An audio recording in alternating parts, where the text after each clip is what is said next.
అన్న నమస్తే అన్న. నమస్తే అక్క. జగిత్యాల ప్రజా ఆశీర్వాద సభ ఎలా ఉండబోతుందని అనుకుంటున్నారన్న? అసలు 10,000% మీరు గుర్తుపెట్టుకోండి. ఈ తెలంగాణ రాష్ట్రంలో సభలు పెట్టాలంటే కేసీఆర్ జనాలు అటెండ్ కావాలన్నా బీఆర్ఎస్ పార్టీకే, నాటి టీఆర్ఎస్ పార్టీకే అటెండ్ అవుతారు. ఇలా మీరు ఎక్కడి నుంచో, నేను ఇప్పుడు మాది జనగామ జిల్లా కొడకండ్ల పాలకుర్తి కాన్స్టిట్యూన్సీ నుంచి వచ్చిన. నేను ఒక 2 days బిఫోరే వచ్చిన. ఎందుకు వచ్చినాము? కేసీఆర్ అంటే అంత అభిమానము, బీఆర్ఎస్ పార్టీ అంటే అంత అభిమానము. అందులో భాగంగా వచ్చిన నా లెక్క వేలాది మంది రాష్ట్రం నుంచి వస్తారు. అదేవిధంగా మాకు ఇక్కడ ఉన్న మెట్పల్లి, జగిత్యాల, కోరుట్ల, ఇక్కడ ధర్మపురి, వేములవాడ, ఈ ప్రాంతంలో నుంచి ఉమ్మడి కరీంనగర్ జిల్లా నుంచి కూడా లక్షలాది మంది తరలొచ్చి ఈ సభను మన రేవంత్ రెడ్డి గుండెల్లో గుబేలు అనేటట్టు రాత్రి నిద్రపోకుండా చేసే సభ అవుతుంది. ఇది మీరు రాసి పెట్టుకోండి. 10,000% ఇది లక్షలాది మంది తోటి ఇలా సక్సెస్ అవుతుంది సభ. జగిత్యాల జైత్రయాత్ర బీఆర్ఎస్ జైత్రయాత్ర కానుందన్న అసలు? అంటే ఇప్పుడు మీరు ఒకటి చూడండి అమ్మా, ఒకటి ఏంది అని అంటే ఎంటైర్ మన దేశంలో ఒక పొలిటికల్ సినారియో అబ్జర్వ్ చేస్తే ఏదైనా పార్టీలో జాయిన్ కావాలంటే అధికార పార్టీలోనే జాయిన్ అవుతారు. కానీ ఇక్కడ టోటల్ రివర్స్. తెలంగాణలో అధికార పార్టీని విడిచిపెట్టి ప్రతిపక్ష పార్టీ అయినటువంటి మా యొక్క బీఆర్ఎస్ పార్టీలో వందలాది మంది కార్యకర్తలు కానీ, వందలాది మంది పెద్ద లీడర్లు కానీ జాయిన్ అవుతా ఉన్నారు. అందులో భాగంగా ఇలా మాకు జగిత్యాల అంటేనే దానికి ఒక పెద్ద హిస్టరీ ఉన్నది. ఆ జైత్రయాత్ర అనే పేరు పెట్టుకొని ఇవాళ జీవన్ రెడ్డి గారు జాయిన్ అవుతా ఉన్నారు ఇక్కడ. కాబట్టి ఇక్కడి నుంచి మా యొక్క పార్టీ యొక్క మళ్ళా స్టార్ట్ చేయబోతున్నాము. 10,000% రేవంత్ రెడ్డి ఇచ్చినటువంటి, కాంగ్రెస్ ఇచ్చినటువంటి మేనిఫెస్టోలు ఏదైతే ఉన్నదో, అదే విధంగా వీళ్ళు చేస్తున్నటువంటి తెలంగాణ రాష్ట్రంలో దురాఘాతలు ఏవైతే ఉన్నాయో, అదే తెలంగాణ రాష్ట్రంలో వీళ్ళు చేస్తున్నటువంటి దమనకాండ ఏదైతే ఉన్నదో దాన్ని ప్రశ్నిస్తాము. నిత్యం జనాలతో మమేకమవుతాము. మా యొక్క పార్టీని ముందుకు తీసుకుపోయే ప్రయత్నం కేసీఆర్ గారు మాకు అసైన్ చేస్తారు, మాట్లాడతారు. జీవన్ రెడ్డి గారి చేరికను మీరు ఎలా చూస్తున్నారన్న అసలు? ఇప్పుడు మీరు ఒకటి చూడండి, జీవన్ రెడ్డి అనే ఒక పెద్ద మనిషి రేవంత్ రెడ్డి అనే ఒక దొంగ చేతిలో దెబ్బతిన్నటువంటి పుల్లి అంటాడు.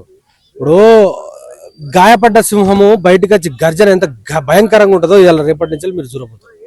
ఎందుకనంటే జీవన్ రెడ్డి లాంటి వాళ్ళు చాలా మంది నలిగిపోతా ఉన్నారు కాంగ్రెస్ పార్టీలో.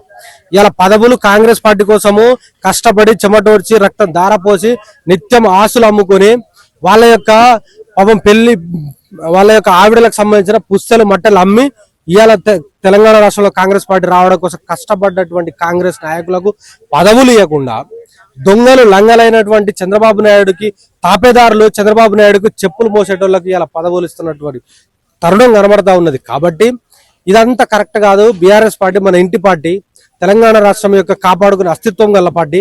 ఆ పార్టీలకు పోతే మనం ఈ దొంగలతో కొట్లాడొచ్చు అనే ఉద్దేశంలో భాగంగా ఇలా మాకు జీవన్ రెడ్డి గారు మా ఒక బలానికి ఇంకో బలం తోడవుతున్నారు. కాబట్టి ఇంకా గట్టిగా కొడతాం. కాబట్టి రేపటి రోజున ఈ యొక్క జాయినింగ్ అనేది బీఆర్ఎస్ పార్టీ బలోపేతం కోసము, at the same time Telangana రాష్ట్ర 4 కోట్ల ప్రజలకు మరో బలం చేకూరే ప్రయత్నం జరుగుతుంది. ఇది బీఆర్ఎస్ ఎప్పుడైతే ప్రతిపక్షం వచ్చినాక చాలా మంది ఎమ్మెల్యేలు కానీ చాలా మంది పార్టీలు అయితే మారడం జరిగింది. కానీ ఇప్పుడు మళ్ళీ ఒక జీవన్ రెడ్డి గారు రావడంతో పార్టీ మళ్ళీ పూర్వ వైభవం కలగా రాబోతుందా? మీరు జీవన్ రెడ్డి మీరు అబ్జర్వ్ చేయండి. రీసెంట్లీ పోయినటువంటి ఆర్ రమేష్ గారు కూడా మళ్ళీ మాజీ పార్టీలో జాయిన్ అయ్యారు. వరంగల్ నుంచి వెళ్ళి ఆర్ రమేష్ గారు అనేట ఆయన వర్ధనపేట మాజీ ఎమ్మెల్యే ఉండే ఆయన కూడా పార్టీలో జాయిన్ అయ్యారు. జీవన్ రెడ్డి గారు కూడా జాయిన్ అవుతా ఉన్నారు. అంటే మీరు చూసుకున్న దొంగలు వాళ్ళ ఆస్తులు కాపాడుకోవడం కోసం, కమిషన్ల కోసం, కాంట్రాక్ట్ల కోసం ఎవరైతే పోయిర్రో వాళ్ళు తప్ప మిగతా వాళ్ళు కూడా వచ్చే ప్రయత్నం చేస్తా ఉన్నారు, చేస్తారు కూడా. మా యొక్క పార్టీ చాలా అస్తిత్వం గల పార్టీ, 60 లక్షలకు పైగా మెంబర్షిప్ కలిగిన పార్టీ, ఇలాంటి పార్టీ గట్టి పునాదులు కలిగిన పార్టీ, ఒక తెలంగాణ రాష్ట్రాన్ని సాధించినటువంటి ఈ పార్టీ రేపటి రోజున తెలంగాణ రాష్ట్రానికి ఏదైనా మనకు అవసరం అని అంటే తెలంగాణ రాష్ట్రం ముందు బీఆర్ఎస్ పార్టీ నిలబడుతుంది. కాబట్టి ఈ యొక్క చేరికను మనం ఎంటైర్ సినారియో చూసుకుంటే బీఆర్ఎస్ పార్టీకి మంచి జరుగుతుంది, at the same time Telangana రాష్ట్ర ప్రజలకు కూడా మంచి జరుగుతుంది. జగిత్యాల అడ్డ నుంచి కాంగ్రెస్ వాళ్ళకి ఏం చెప్పబోతున్నారు? మేము చెప్పేది ఏముండదు. ఎప్పటి నుంచో చెప్తా ఉన్నాము, ఇప్పటి నుంచో కూడా మేము చెప్తాము. కొడుకులారా ఒక్కొక్కరు ఒళ్ళు దగ్గర పెట్టుకొని పనిచేయండి. మీకు ఇచ్చినటువంటి ఈ యొక్క తెలంగాణ రాష్ట్రంలో ముఖ్యమంత్రులైనా కానీ, మంత్రులైనా కానీ, ఎమ్మెల్యేలైనా కానీ మీకు ఇచ్చినటువంటి దాని గురించే పనిచేయండి తప్ప నిత్యం నిన్ను ప్రశ్నించడానికి కేసులు పెడతాం, జైలుకు పంపిస్తామని అంటే మాత్రం చూస్తూ ఊరుకోవడానికి ఎవ్వరు లేరు. ఇవాళ నువ్వు హేట్ స్పీచ్ అని పట్టుకురావచ్చు, ఇంకేదో పట్టుకురావచ్చు, బిల్లులు పట్టుకురావచ్చు, చట్టాలు పట్టుకు ఏవి పనికిరావు.